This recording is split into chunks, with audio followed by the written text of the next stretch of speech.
Hello and welcome to the New World Review, your source for everything anime and manga. And today, let's talk about Overlord. Now just for some background on this, I'm not all that late to the party this time. I did try watching Overlord years and years ago now, but I kind of just forgot about it after the first couple of episodes. But over the years, whenever it's come up in conversation, people seem to have a fairly positive opinion on it, and it has 3 seasons, so I thought, why not? Let's give it another go. So I'm now 7 episodes in, and I have to say, I'm not feeling it, guys. I'll start off with some stuff that I like though, a great example of which is the core concept of the series. Having seen a billion MMO isekai before, I'm really bored of the jump into a new game and explore from level 1 formula, so I was quite intrigued by the idea of jumping into this game at the end of its lifespan. There is an old established world with a main character who has access to an incredible array of powers, and there was also this really somber feeling of loss in that this world was going to vanish imminently. As a result of the established nature of the game, there's also an entire cast of characters available to us right off the bat, so it's a bit like stepping into an already established world, which is nice in one way because it allows us to access an extended cast of well-designed individuals without having to slog through the traditional adventure story beats of collecting them one by one over the course of an entire series. However, admittedly, there is certainly a reason why said tradition exists, and Overlord runs into some unique character problems as a result. Before we get to that though, I think it's imperative that we start with our series anchor, Momonga, who is yet another real-world inhabitant who becomes stuck within a game. So I think one of the main issues that I'm having with Overlord is that I don't quite have a connection to the protagonist, and after 7 episodes that's very problematic for me, because it makes me feel like I don't have any solid grounding in what's being presented. Now some of this is undoubtedly due to the fact that the only visual depiction we have of our protagonist at this stage is a sage-like demon lord and or armor-clad warrior. Now before I go deeper into that thought, I will say that I do like this idea in theory. Having someone find themselves stuck in an avatar and just dealing with whatever madness they've conjured for themselves is something I much prefer to, say, the Sword Art Online idea of everyone becoming what they look like in real life. It's a nice subversion of a protagonist because we now find ourselves having to emote with an unconventional design. However, that is exactly the problem. The character design itself makes that process very difficult due to the fact that in his 2 established forms, neither are capable of any form of facial movement. The skull is completely static, as skulls should be, I guess, and the helmet of the warrior facade is even worse. It means that in order to truly express this character, the director and animators would have needed to work in a major way to emphasize body language, and sadly, unless he's in combat, our Momonga is a figure who spends most of his time standing or sitting completely still. Now this may not be a problem for some people, but I personally find it incredibly difficult to truly care for him as a result, which once again is problematic as he is the driving force of the series. And I think that this is such a shame because deep down I do like that there are some complex ideas at play in Overlord, in particular with Momonga coming to terms with his new identity and a loss of humanity as a result of being locked into this specific character model. I find that thought endlessly fascinating, but so far it hasn't manifested itself beyond a passing thought here and there. And hey, maybe that's the point. The idea that Momonga can, say, kill someone and feel entirely neutral about it. I just wish that if this demonic aspect was going to be toyed with, that we get to see more of that seeping into the character, like a random intense bloodlust that he struggles to gain control over or something along those lines. And maybe that happens later on in Overlord. There's a lot I haven't seen, but right now I'm just pretty desperate to see something other than what I view as a very stagnant protagonist. And so it falls to the supporting cast to really bolster Overlord thus far, and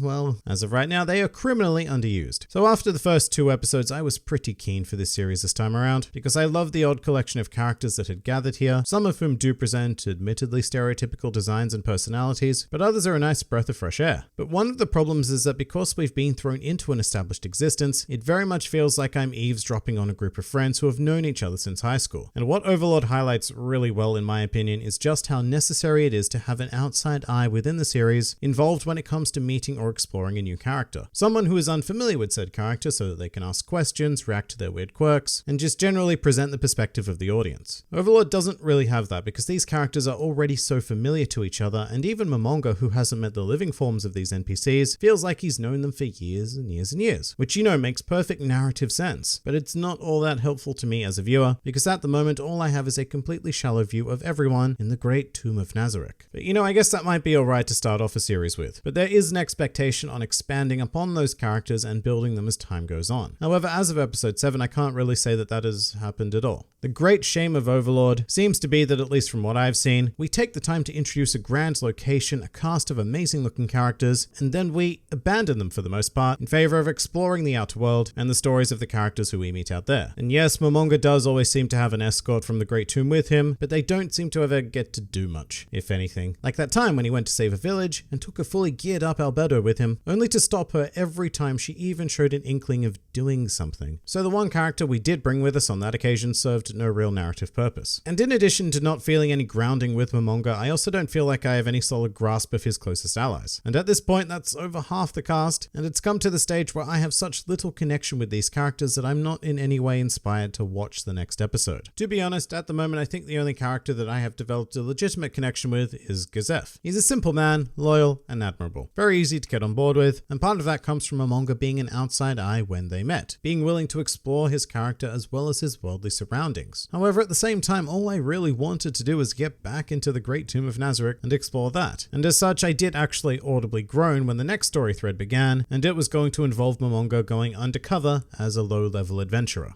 I think this leads to another issue I have though, which is the world building. Right now, it's kind of all over the place and not particularly effectively presented, in my opinion. A lot of this may be attributed to the inevitable confusion that happens when you take an established world like Yggdrasil and then combine it with something entirely new, but at the same time the audience have no idea what Yggdrasil was to begin with. So every time there's a moment which I'm sure is endlessly fascinating to Momonga, when a part of Yggdrasil appears in this new reality, to me it's just like, alright, sure, I guess I'll take your word for that. Because I have no concept of the world he's inhabited in-game before the isekai occurred. But at the same time, I do see the necessity to shift things like that, because if the world was exactly the same as Yggdrasil, then Momonga would already know everything, and there would be potentially nothing new to explore at all, making this a very, very boring series. It's just that when you take someone from the real world, then throw them into a game world, and then throw them into another game world which takes elements from the previous game, it creates complications that are difficult to convey effectively in a way that truly captivates me at least. And I'm sure that this probably becomes much clearer as the series goes on, but by episode 7, I'm really looking for a hook to convince me to keep investing time into the show. Instead, what tends to happen when I begin a new episode is that I've forgotten most of what happened in the last episode, and the ensuing events have an uphill battle in making me actually care. I don't know, maybe I just don't want to see a powerful demon lord pretending to be an adventure for episodes and episodes on end, because while it's nice to get to know this select group of human characters, it feels like zooming all the way in on an atom that makes up a microscopic part of a gigantic, fascinating world that is out there ready to explore. These are the unique problems that Overlord faces as a result of its non-standard premise. On the one hand, I should probably be praising how well it's been handled so far, given the incredibly difficult task that the series set itself by starting at the pinnacle of power and knowledge. It is very difficult to go on a journey when you've already attained everything, and other series that start at the more level 1 beginning are much more easily forgiven in the early days for not going crazy with their focus, because the protagonist is usually weak and ignorant. A combination that really favors slow world building.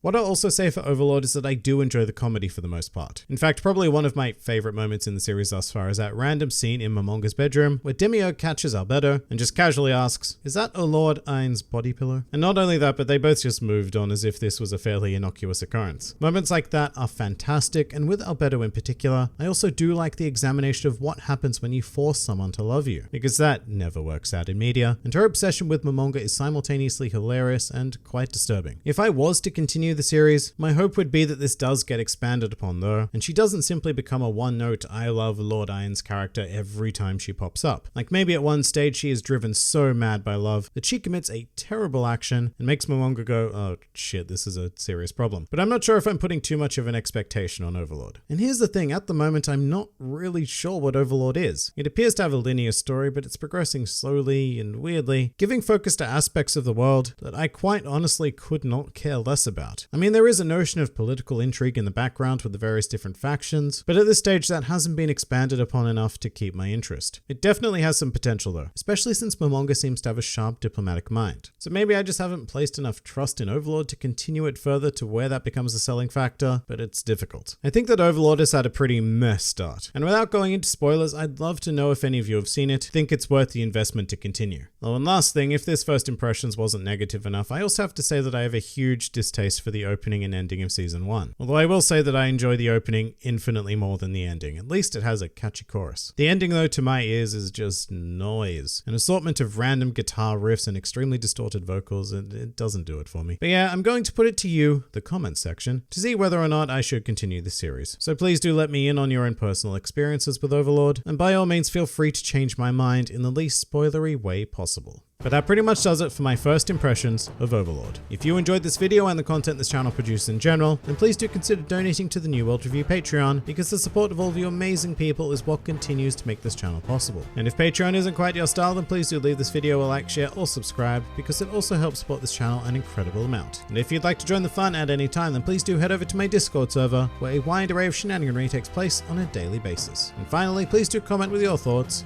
on Overlord. This has been the New World Review, and I'll see you next time.